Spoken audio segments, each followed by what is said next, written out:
Investment in securities market are subject to market risks. Read all the related documents carefully before investing.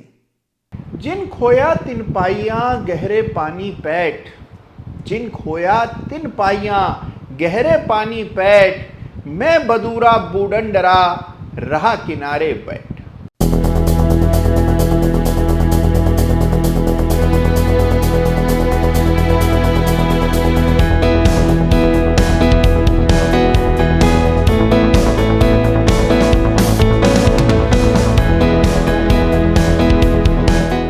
नमस्कार, जय Shri Ram. Chart of the week के एक और बिल्कुल ताजा तरीन नए एपिसोड में आप सभी का दिल की गहराइयों से बहुत बहुत स्वागत है। देखिए, किनारे बैठे रहने से कुछ हासिल नहीं होता, योजनाएं बनाते रहने से भी कुछ हासिल नहीं होता। कभी न कभी तो आपको साहस करके अपनी कश्ती समुद्र में उतारनी ही पड़ती है। तो आइए शुरुआत करते हैं इस सप्ताह के धमाकेदार चार्ट ऑफ द वीक की। और कई सारे ढेरों चार्ट्स पूरे बाजार को खंगाल कर हर सप्ताह की तरह इस सप्ताह भी मैं आपके लिए लेकर के आया हूं। तो आइए शुरुआत करते हैं। और शुरुआत में ही आपको याद दिला दूं हमेशा की तरह कि जिस भी चार्ट की चर्चा चार्ट ऑफ द वीक पे हम करेंगे, किसी में भी मेरी कोई खरीदारी या बिकवाली की राय नहीं है। केवल जिस भी चार्ट में कुछ सीखने योग्य होता है, कोई नया पैटर्न या स्ट्रक्चर बन रहा होता है जिसको देखकर आपको उसे पहचानना आ सके, उन चार्ट्स को नियमित चार्ट ऑफ द वीक में हर सप्ताह हम फीचर करते हैं। तो आइए शुरुआत करते हैं इस सप्ताह के चार्ट ऑफ द वीक की, और वो भी एक बहुत ही रोचक चार्ट से। तो देखिए, आपने कई सारी कमोडिटीज का नाम सुना होगा, कई सारी कमोडिटीज की ट्रेडिंग होते देखा होगा, लेकिन विदेशों में एक कमोडिटी ट्रेड होती है जिसका भारत में कोई भी पर्याय नहीं है, और वो है ऑरेंज जूस। जी हाँ, ऑरेंज जूस बहुत बड़ी और वेरी हेवीली ट्रेडेड कमोडिटी है कई सारे देशों में। और ऑरेंज जूस के फ्यूचर्स का चार्ट ये आपके सामने है। आप देख रहे हैं किस तरह की जबरदस्त तेजी ऑरेंज जूस के फ्यूचर्स में आती हुई देखी है। ये ऑरेंज जूस के फ्यूचर्स का फ्रोजन वर्जन है जो कि ट्रेड होता है बड़े पैमाने पर, और आप देख रहे हैं किस तरह की बड़ी तेजी ऑरेंज जूस के फ्यूचर्स में आती हुई दिख रही है। तो याद रखिए कि केवल ऑयल, सिल्वर, कॉपर, क्रूड यही कमोडिटीज नहीं होती हैं, इनके अलावा भी ढेरों कमोडिटीज हैं। जैसे हाल में हमने जीरा और हल्दी की बात की थी, और यूएस के मार्केट्स में, कनाडा के मार्केट्स में ऑरेंज जूस जैसी कमोडिटी बड़े पैमाने पर ट्रेड होती है। और अब बात करते हैं पैटर्न ऑफ द वीक की। इस सप्ताह एफएसएल के चार्ट पर एक बहुत ही शानदार पैटर्न देखने को मिला है। देखिए, इस पैटर्न से मेरा बड़ा पुराना लगाव है। ये पैटर्न है राउंडिंग बॉटम पैटर्न। देखिए, राउंडिंग बॉटम की विशेष बात यह है कि पैटर्न बनने में खासा समय लेता है। ये ऐसे ही पलक झपकते तैयार नहीं हो जाता, इसको बनने में वक्त जाता है। और जब ये पैटर्न बन रहा होता है, बड़ी आसानी से ये दिखने लगता है, क्योंकि इसकी एक विशेष गोलाकार आकृति है जो कि चार्ट पर उभरने लगती है। तो आइए इस सप्ताह के पैटर्न ऑफ द वीक का चार्ट देखते हैं, और ये है एफएसएल का चार्ट, जहां ये शानदार राउंडिंग बॉटम पैटर्न आपको दिखाई पड़ेगा। तो अगर कभी भी इस पैटर्न को लेकर किसी तरह का भी पशुपेश आपके मन में रहा हो, पहचान ना पाते हो इस पैटर्न को आसानी से, तो देखिए आपके सामने राउंडिंग बॉटम का एक बेहतरीन नमूना बनता हुआ दिखेगा आपको एफएसएल के वीकली चार्ट पर। और अब बारी इस सप्ताह के chart of the week runners up की। जी हाँ, इस सप्ताह सरकारी कंपनियों के चार्ट्स में जबरदस्त मोमेंटम बनते हुए मैंने देखा। कई सारी ऐसी सरकारी कंपनियां हैं जिनको हम पलट करके भी नहीं देखते थे, क्योंकि इनकी चाल आमतौर पर इतनी सुस्त रहती थी। उनमें वापस से नई ऊर्जा देखने को मिल रही है। आपको याद होगा कि कुछ समय पहले चार्ट ऑफ द वीक के एक विशेष अंक में 3 समुद्री जहाज बनाने वाली कंपनियों का जिक्र मैंने किया था, और वो थी garden reach ship builders, Cochin shipyard और साथ में मजगांव डॉक। और इन तीनों ही चार्ट्स पर जबरदस्त तेजी देखने को मिल रही है। तो देखिए, जहां पर चार्ट्स बेहतर हैं, स्ट्रक्चर्स बहुत स्ट्रांग है, वहां आमतौर पर बड़ी तेजी आती है। एक चीज याद रखिएगा कि सरकारी कंपनियों के चार्ट्स को विशेष रूप से तरजीह दीजिए।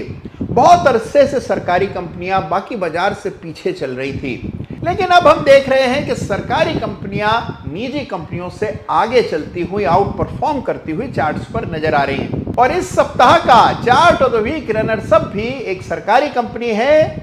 जी हां, इस सप्ताह रनर्स अप का खिताब जा रहा है gas authority of India limited यानी गेल के वीकली चार्ट को। और इस चार्ट पर एक बड़ा ब्रेकआउट आता हुआ दिखा। बाजार में कमजोरी थी इस सप्ताह, बावजूद इसके एक बड़ा ब्रेकआउट 112 की रेजिस्टेंस के ऊपर चार्ट पर दिखा है। और ये देखिए चार्ट आपके सामने, और यही वजह है कि गेल को इस सप्ताह चार्ट ऑफ द वीक का खिताब मिल रहा है। अब आपको इस चार्ट पर अगली रेजिस्टेंसेस मार्क करनी है और साथ ही ये भी देखना है कि इस तरह के ब्रेकआउट पहले कितनी बार इस चार्ट पर देखने को मिले हैं। तो ये गेल का चार्ट आपके सामने है, जिसे इस सप्ताह रनर्स अप का खिताब दिया जा रहा है। और अब बात करते हैं इस सप्ताह के बड़े ही इंटरेस्टिंग और बहुत ही unique chart of the week की। देखिए, चार्ट ऑफ द वीक में ढेरों इंडाइसेस की बात अभी तक हम कर चुके हैं। जैसे जैसे निफ्टी के अलग अलग इंडेक्स में ब्रेकआउट आने लगे, निफ्टी स्मॉल कैप इंडेक्स में, निफ्टी मिड कैप इंडेक्स में, निफ्टी मेटल इंडेक्स में या निफ्टी रियल एस्टेट इंडेक्स में, लगातार इसकी चर्चा चार्ट ऑफ द वीक में हुई। आज भी एक सेक्टोरल इंडेक्स के चार्ट को चार्ट ऑफ द वीक का खिताब मिल रहा है और ये चार्ट है निफ्टी फार्मा इंडेक्स का। जी हां, निफ्टी फार्मा इंडेक्स ने एक बड़ी रेजिस्टेंस भंग की इस सप्ताह, बड़ा ब्रेकआउट दिया और फार्मा कंपनीज में हम फिर से एक नई ऊर्जा का संचार होते हुए देख रहे हैं। और यही वजह है कि निफ्टी फार्मा इंडेक्स को इस सप्ताह चार्ट ऑफ द वीक का खिताब मिल रहा है। तो आइए समझते हैं कि चार्ट में खास क्या है। तो लीजिए साहब, पेश है आपके सामने इस सप्ताह का बहुत ही रोचक, बिल्कुल अनूठा चार्ट ऑफ द वीक यानी कि निफ्टी फार्मा इंडेक्स, जिसको इस सप्ताह चार्ट ऑफ द वीक का खिताब दिया जा रहा है। और ये चार्ट आपके बिल्कुल सामने वीकली चार्ट है और आप देख रहे हैं कि इस सप्ताह धमाकेदार ब्रेकआउट चार्ट पर आता हुआ दिख रहा है। 14,750 के आसपास एक रेजिस्टेंस था, जिससे टकराकर हमने 2021 में 22 में करेक्शन देखा और उस स्तर को पार करने में इस सप्ताह इस इंडेक्स को सफलता मिली है। और यही वजह है कि इसे चार्ट ऑफ द वीक का खिताब मिल रहा है। अब देखिए, ये कोई साधारण ब्रेकआउट नहीं है। अगर इस चार्ट को आप मंथली टाइम स्केल पर देखें, अभी हम इसको वीकली टाइम स्केल पर देख रहे थे, ये आपके सामने मंथली चार्ट है और मंथली चार्ट पर अगर आप देखते हैं तो ये life time highest monthly levels हैं इस चार्ट के लिए, यानी कि इसके मासिक चार्ट पर भी एक बड़ा ब्रेकआउट आता हुआ नजर आ रहा है। मंथली चार्ट पर जो रेखा इंपॉर्टेंट है वो लगभग इन स्तरों के करीब होगी, यानी 14,400 के आसपास। इसके ऊपर अगर मंथली क्लोज आता है तो इसका मतलब एक बड़ा ब्रेकआउट चार्ट पर दर्ज हो रहा है और pharma index life time high के करीब चल रहा है।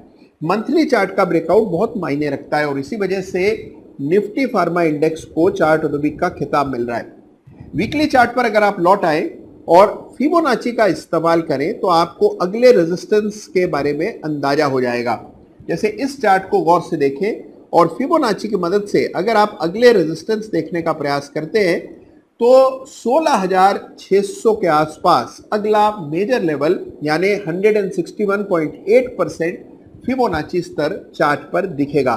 तो यह है इस सप्ताह का बहुत ही रोचक chart of the week, Nifty Pharma index. तो देखा आपने कि निफ्टी फार्मा इंडेक्स नई ऊंचाइयां छू रहा है और कई सारी कंपनियों के अंडर परफॉर्मेंस के बावजूद भी ये इंडेक्स नए कीर्तिमान बनाने के लिए तैयार हो रहा है। बहुत समय से फार्मा स्टॉक्स में उस तरह की तेजी नहीं बनी। तो जिस तरह का चार्ट स्ट्रक्चर है, यह है इस सप्ताह का चार्ट ऑफ द वीक। और यहां से काम आपका शुरू हो जाता है, क्योंकि इन तमाम चार्ट्स को डीपली आपको स्टडी करना है, इनमें लेवल्स मार्क करने हैं। आपको देखना है कि फिबोनाची के लिहाज से इस तरह के चार्ट पर अगले लक्ष्य क्या हो सकते हैं, अगला रेजिस्टेंस या कंजेशन किन स्तरों पर देखने को मिल सकता है।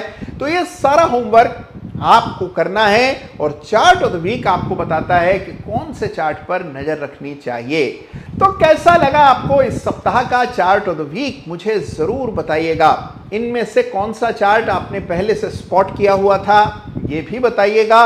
और इन चार्ट में जिन चीजों को आपने सीखा है, जो नई चीजें पता लगी हैं, वो किस अन्य चार्ट पर बन रही हैं, ये भी खोजकर कमेंट में जरूर लिखिएगा।